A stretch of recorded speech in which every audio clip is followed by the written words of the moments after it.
Чудните скали се намират край село Аспарухово, на брега на язовир Цонево, в източна Стара планина. Те представляват група от величествени варовикови скали с височина до 50 метра. Скалните образования са се образували от природата в продължение на милиони години.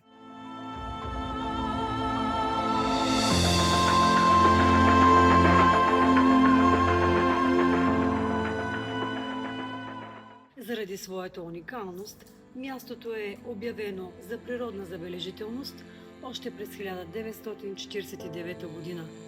Днес чудните скали са сред най-впечатляващите скални феномени на България.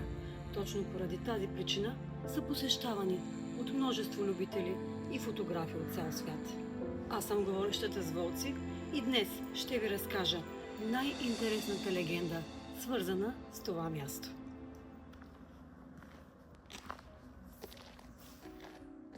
Сред зелените хълмове край село Аспарухово се издигат чудните скали. Величествени камени кули, които сякаш пазят тайните на отдавна забравено време. Местна легенда разказва, че някога тук се извисявал богат и красив замък. В него живеел владетел, който с времето станал жесток и безмилостен към хората от околните села. Ден след ден страданията на хората се увеличавали, докато един ден те отправили молбите си към небето. Тогава над земята се разнесла страшна буря. Небето потъмняло, гръмотевици разтърсили планината, а светкавици прорязали мрака. Земята се разтърсила и в миг на най-силният удар замъкът бил наказан. Стените му се вкаменили, кулите се превърнали в огромни скали, а дворецът изчезнал завинаги.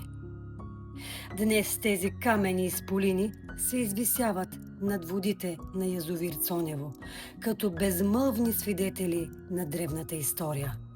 А когато вятърът преминава между скалните арки, местните хора казват, че все още могат да чуят далечни шепоти от изгубения замък.